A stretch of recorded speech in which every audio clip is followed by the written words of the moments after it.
The idea that we're meant to struggle with the same massive strongholds our entire lives, that fighting the exact same demon day in and day out is just part of the human experience, that's a lie. It's a manufactured design, a mechanical trap, which our guest today refers to as the loop.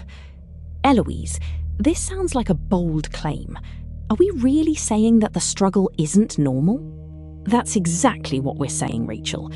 There's a massive deception out there, a distortion in the modern world's frequency that convinces people this perpetual struggle is normal, but it isn't. The enemy doesn't always aim to destroy you instantly. Most of the time, the goal is simply to keep you busy, caught in this loop, trying to correct yourself using your own power. So it's about keeping us distracted, preventing us from moving forward.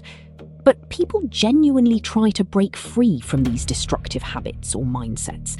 They fight them, they white-knuckle it. Sometimes they even succeed for a period. What happens then if it's still a loop?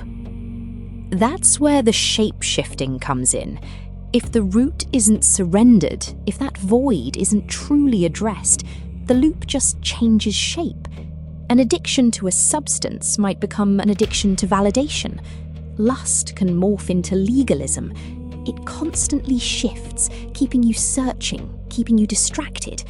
It makes you feel as if your exhaustion is somehow a badge of honor.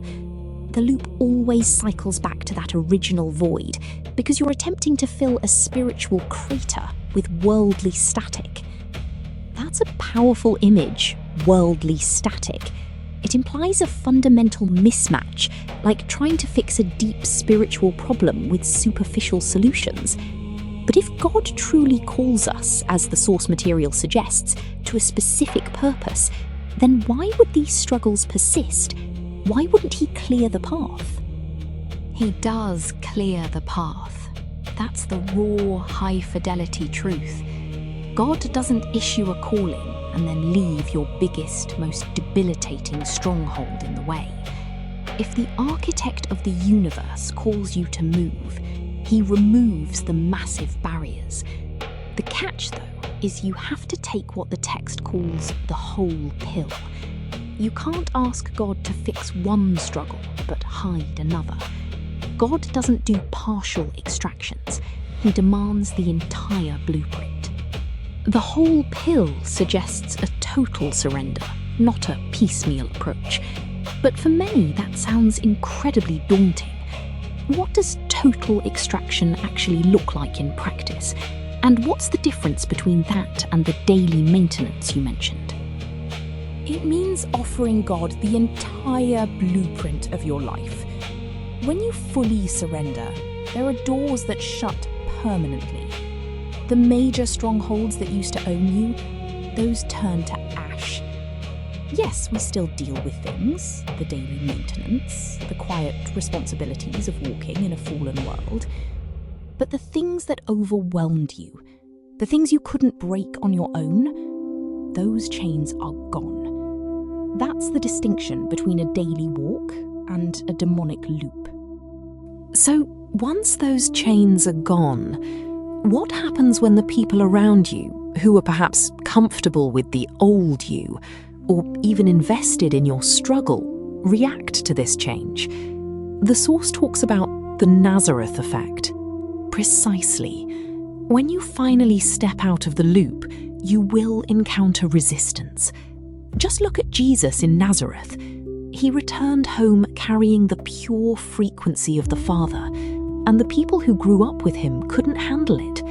They didn't want the truth. They wanted the old version they were comfortable with.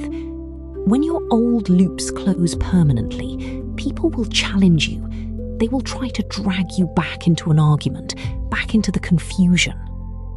And the text reminds us, quote, "For God is not the author of confusion, but of peace," end quote. This suggests that if someone is bringing chaos, it's not from a divine place. But how do we, as individuals who have hopefully stepped out of this loop, interact with those still trapped? There's the analogy of the Ezekiel watchman. Yes, If someone brings you static, fear, and endless arguments, that's a demonic entanglement. You cannot argue with a stronghold. The Ezekiel watchman's duty is clear in chapter 33. When you see the sword coming, you blow the horn. You warn the people. You deliver the raw, unsugar-coated truth. But nowhere does it say the watchman is meant to climb down from the wall, hold their hand, and drag them out of the city against their will. That's a very stark boundary. It means delivering the message, but then stepping back. It sounds counterintuitive to what many might feel is their duty to help loved ones. The text refers to dropping the sledgehammer.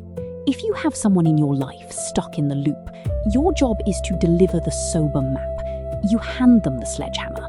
You tell them what total surrender looks like. But if they refuse to swing it, if they choose to make excuses, become defensive, or simply want to use you as a crutch so they never have to face the architect themselves, you have to step away. And that's where the pearls before swine instruction comes in, not as an insult, but a clinical reality. Exactly. You cannot force someone to value the freedom of the Sabbath rest if they're perfectly content living in the chaos of the loop. Deliver the message, blow the horn, leave the sledgehammer on the floor, and then clear the scene. The time for playing games with the loop is over. The struggle isn't your destiny, it's just the trap keeping you from it. Stop trying to correct the static and surrender the whole house to the architect. If this conversation resonated with you, consider sharing it with someone who might need to hear it.